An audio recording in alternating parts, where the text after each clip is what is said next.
My panel right here in studio. I'm joined by Kariuki Ngunjiri, a familiar face on the show, political analyst. Right next to him, Daniel Orogo, who's equally a political analyst. Thanks for your time. And Suleiman Bashir, who's an advocate. Gentlemen, it's great to see you. I dare say good morning. Even as we take a look at the front page of the Standard and the Daily Nation, I'd like to begin with one particular story that might perhaps catch interest of the political pundits in the country. Anne Waiguru now dumps Uhuru Party. That's part of the headline we can see on today's dailies, page 7 of the Standard. And just to read a couple of a little bit of information written here. The governor tells supporters she will do the people's will, and she has previously met ODM leader Raila Odinga and Wiper's Kalonzo Musyoka for talks. And Wangui Ngirisi, who's the Kirinyaga woman rep, is quoted saying, if the people of Kirinyaga decide that Waiguru, you are going to be the next governor, I am willing to support you. So this is interesting. Ngunjiri, I'd like to begin with you. Did you see this coming? And is she truly listening to the will of the people?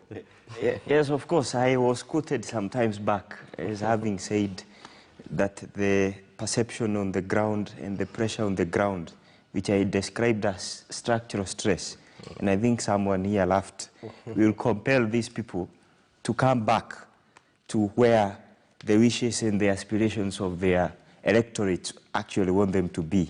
The reality is coming home, and I think the governor of Kirinyaga is well aware that if she's not going to conform with what the people of Kirinyaga want at the moment, then her political career will be dwindled. This is a strategic move. She's welcome to UDA, but I also caution her because of the issues that have happened in the county. Unless she's going to convince the people of Kirinyaga, because it is a fierce competition this time round. When you talk of somebody like Purity Ngirishi, who has been on the ground ever since the day Waiguru was elected into office, combining that with the unpopularity rating that Waiguru has had for some time because of her affiliation with an unpopular party at the grassroots, are some of the factors that will contribute to a very stiff competition. See, I can dare say she's also shocked by the endorsement of Mother Karua. And I wanted to ask you that. Perhaps is this a reaction following that particular endorsement? Yes, first of all, I think you've been following what has been happening in Kirinyaga. The permanent secretary in charge of security has joined hands with the women representative and the husband, who actually moves crowds. I want you to watch the guy called Andrew Ngirishi, who almost has the whole network of the Buddha Buddha. That's a grassroots organizational infrastructure that you cannot ignore. So the forces now of Ngirishi working with Kibicho and then Mother Karua being fronted as a spokesperson from that place also gives Waiguru a very, brings Waiguru into a strategic disadvantage as she comes into this race. Another question. The UDA party nominations have been touted as a litmus test for the young party, quote unquote. So with a loyal list of Deputy President William Ruto on one side, Ngirisi, we have someone who has openly pushed for BBI on the opposite side, Anne Waiguru, perhaps hinting at joining that race in terms of party nominations. Do you think it might be skewed? Because that's the sort of narrative we're getting. As regards to the nomination of the UDA party, I think that yesterday the prospective presidential candidate, who is the deputy president, said that you don't have to know anybody in UDA so that you can get your nomination ticket. You need to engage the people. But unfortunately, Waiguru comes into the UDA race with that strategic advantage that I told you, that she has been unpopular. And now, to convert that and sanctify herself back into being a popular candidate is where she will have a lot of difficulties. And that is what I think any candidate, you have seen the same from Senator Irungu Kangata. When he shifted from this other side, he has had a very difficult time to try and now revert the perception that the people had upon him. And this is Also the same case for Anne Waiguru, because right now I think she have to work very hard. Because Ngirishi seems to have established a very strong grassroots organizational infrastructure with UDA, and the people have taken that into mind. So she has to work double. Okay, so Daniel, has the governor smelt the coffee in one way or the other? Because it's the same lady who's on record saying you can rent, but you can't buy a Kikuyu, you know?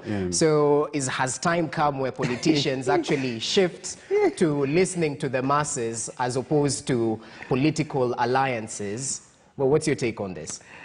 Well, good morning. I think it's quite important to put this into perspective. And to some level, I want to agree with my colleague Mujiri that there is a threat in political interest and the future of the governor. And as a politician, I think the reaction was long overdue and expected to some level. The persona of the governor of Kirinyaga had been, to some level, uncertainty about her political future for some time, simply because of the forces and the forces that Anne had been fighting against ever since she became a governor. I think this just began when the moment she was a governor.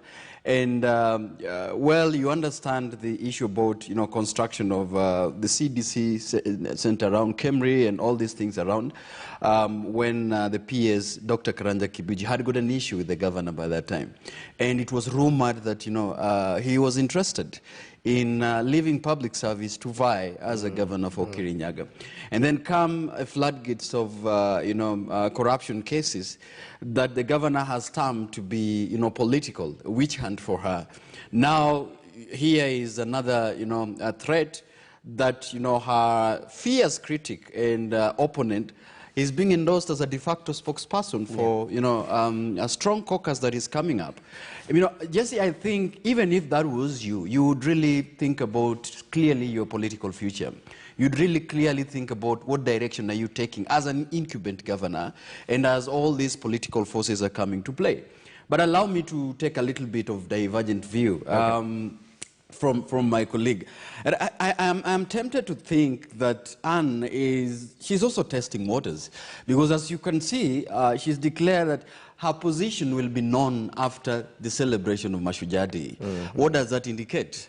It really indicates that she has some legroom to think, and by the fact that this is a state function that will be overseen by the head of state, who is the leader of Jubilee Party, she wouldn't want to make statements that would anger, the leader of the party that sponsored her to the seat.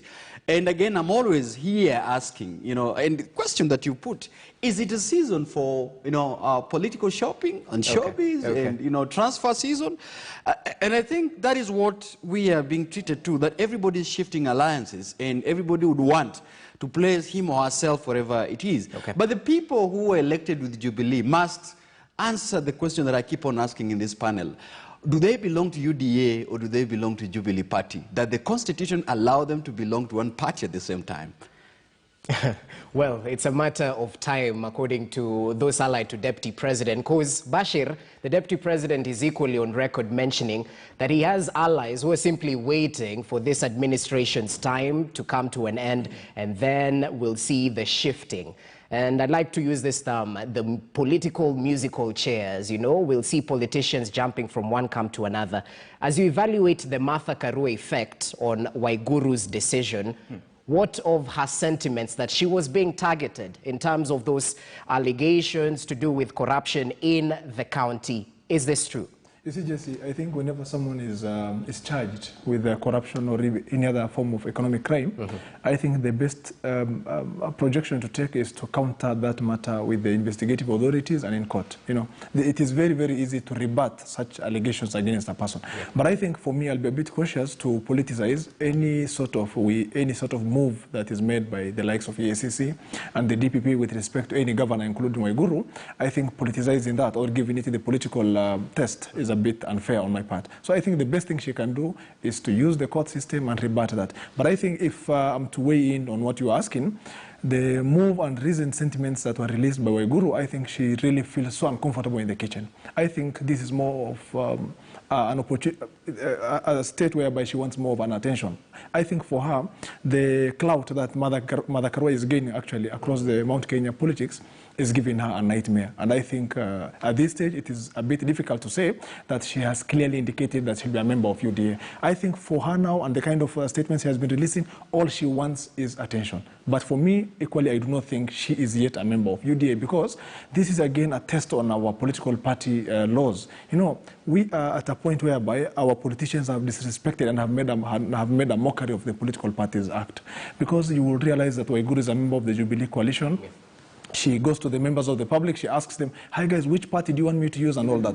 When you are a member of a Jubilee party, you are expected to assist the party in attaining its manifesto. You know, the party has certain goals. The political party leader has certain aspirations. You are supposed to help that political party.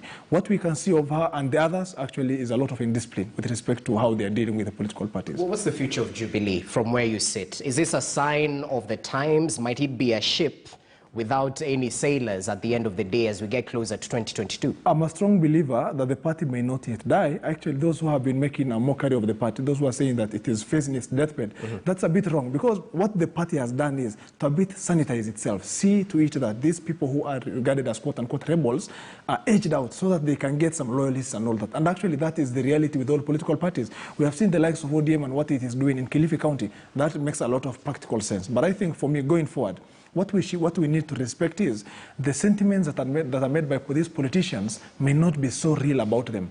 Let me be very frank with you. I was watching the KTN last night. One of the sentiments or one of the words that were used by Waiguru, she kept saying, that lady who tried to compete with me in the previous election. Yeah. That tells you why she is making this move at this particular time. The clout that Mother Karua is gaining at this time cannot be easily wished away. Okay. I think for us what we can see is this kind of statement that she has been making, all she wants is to be given an attention by the Jubilee Party coalition. She is not yet a member of UDA, and I do not think that she has exceeded 100% confidence in the UDA as a party. Okay, Ngunjiri, as you perhaps reply, and I know your defense will be, you know, two wrongs don't make a right. We saw ODM campaigning in Kibra and members of Jubilee doing the same. But be that as it may, let's talk about this little issue to do with Martha Karua, the Iron Lady, and the emergence of her as the spokesperson of this Unity Forum of Mount Kenya. We equally have the likes of Moses Kuria. What's the future of the UDA in Mount Kenya from where you sit, and perhaps the future of Jubilee?